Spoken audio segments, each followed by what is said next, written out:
कुछ कहानियों को हम सुनते हैं और कई लोग उन पर विश्वास भी करते हैं, मगर हम उनका वास्तविक आधार नहीं जान पाते हैं।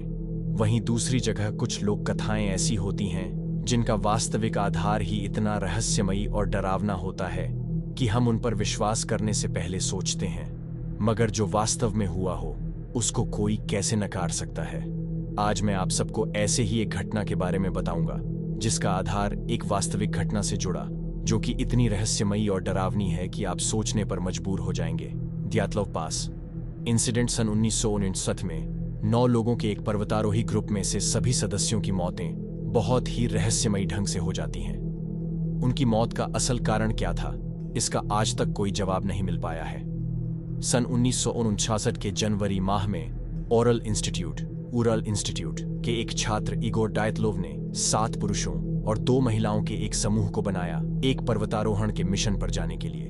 उन लोगों ने 27 जनवरी को 7 मील दूर एक स्थित एक पर्वत गोरा ओटोर्तन के लिए कूच किया, जिसका शाब्दिक अर्थ वहां मत जाओ है। एक बर्फीली हवा की आंधी के चलते उन्होंने 2 फरवरी को अपना कैंप खोलत स्याखी नामक जगह के पूर्वी छोर पर बनाया। उसी रात उनकी मौत हो गई। क्यों, कैसे, ये कोई नहीं जानता। उनको ढूंढने के लिए जो टीम भेजी गई, उन्होंने अपने सामने जो दृश्य देखा उसे देखकर वो दंग रह गए थे। उन सभी का टेंट अंदर से फाड़ा गया था। उनके सारे सामान उस टेंट में थे, मगर वो खुद टेंट के बाहर थे। उन सभी के मृत शरीर उनके टेंट से करीब 1 मील की दूरी पर पाए गए और उनके शरीर की हालत हैरान कर देने वाली थी। उन टेंट के आगे कुछ दूरी तक 8-9 लोगों के पैरों के निशान दिखे रहे थे, जिससे पता चल रहा था कि उनमें से कियों ने पैरों में जूते नहीं पहने थे और कुछ ने शायद हड़बड़ी में एक ही जूते पहने थे। उन 9 में से 2 की लाशें एक पेड़ के नीचे पाई गई, जिसके पास ही जली हुई लकड़ियां पड़ी हुई थीं। उन दोनों के ही हाथ जले हुए थे। उनकी लाशें जिस पेड़ के नीचे पाई गई थीं, उसके 5 फीट की ऊंचाई पर पेड़ तने टूटे हुए थे, जिससे ये अनुमान लगाया गया कि उनमें से कोई एक या दोनों ही उस पेड़ पर चढ़कर कुछ देख रहे थे। उन दोनों के शरीर पर कपड़े ना के बराबर थे। 3 और लोगों की लाशें उस पेड़ से लगभग कुछ दूरी पर पाई गई थीं और उनके शरीर के पोंछ देखने से ऐसा लग रहा था कि वो तीनों ही अपने कैंप की तरफ वापस लौटने का प्रयास कर रहे थे। बाकी बचे 4 लोगों की लाशें ढूंढने में 3 महीने का समय लग गया और उनकी लाशें वहां से दूर एक गड्ढे में पाई गई। उन तीनों ने बाकियों के मुताबिक ज्यादा कपड़े पहने थे और उनकी लाशों को देखने से ऐसा लग रहा था कि उनमें से जो पहले मर रहा था वो अपने कपड़े बाकियों को पहना दे रहा था।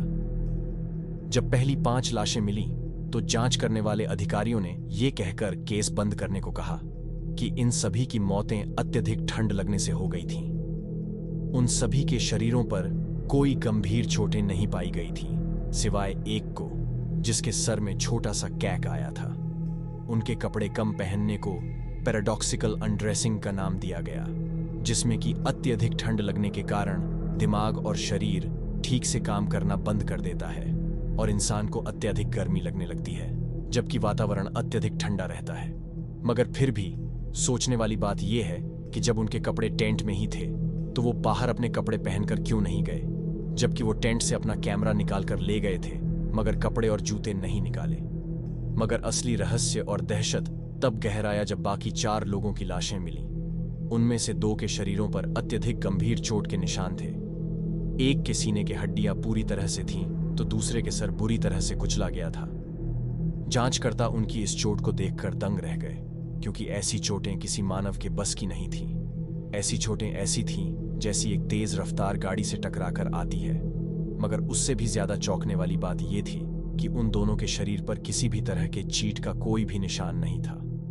उन दोनों के अलावा तीसरी लाश की जीभ और आंखें पूरी तरह से गायब थीं।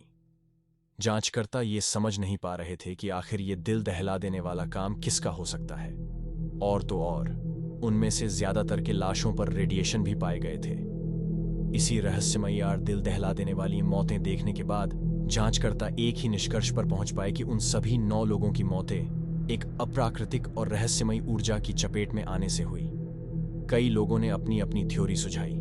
कुछ लोगों के मुताबिक वहां पर मौजूद आदिवासी लोगों ने उनकी हत्या कर दी, मगर जांच में यह सामने आया वहां पर हाथापाई होने कोई सुराग नहीं मिले थे और उस जगह पर केवल 8-9 लोगों के ही पैरों के निशान थे।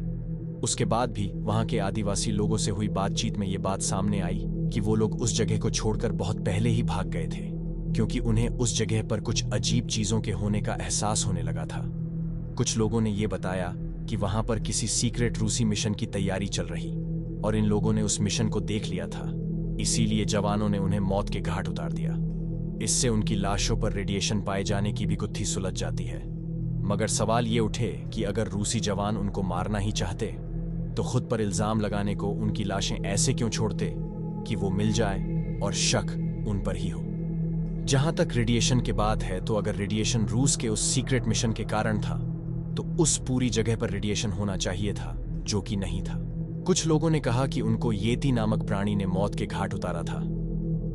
येती एक विशाल आकर के आधे बंदर आधे मनुष्य प्राणियों को कहा जाता है, जिनके होने और देखे जाने के किस्से तो हिमालय पर्वत श्रृंखलाओं में बहुत सुने गए हैं, मगर उनके होने के पक्के सबूत आज तक मिल नहीं पाए हैं। उन 9 लोगों की मौत के ही दिन उसी जगह पर पर्वतारोहण पर निकली एक दूसरी टीम के मुताबिक उस दिन उन्होंने आसमान में अजीब तरह के नारंगी रंग की वस्तुओं को देखा था, जिसका जिक्र जांच टीम के एक अधिकारी ने भी कई सालों बाद किया था। वहीं कुछ लोगों के मुताबिक वो जगह पूर्व में कई पैरानॉर्मल घटनाओं का भी केंद्र रहा चुकी थी, जिसके कारण ही वहां के आदिवासी लोगों ने उस जगह को छोड़ दिया था। उनकी मौत को हुए आज लगभग 60 साल होने जा रहे हैं, मगर उनकी इस रहस्यमयी मौतों के पीछे का असल कारण आज तक कोई नहीं जान पाया है और न ही आगे शायद कोई जान पाए। अब उनकी मौतों का क्या कारण था, इस पर आप भी सोचें और अपने विचार रखें। तो दोस्तों, आज की वीडियो में बस इतना ही। वीडियो पसंद आया तो मेरे चैनल को सब्सक्राइब करें। धन्यवाद।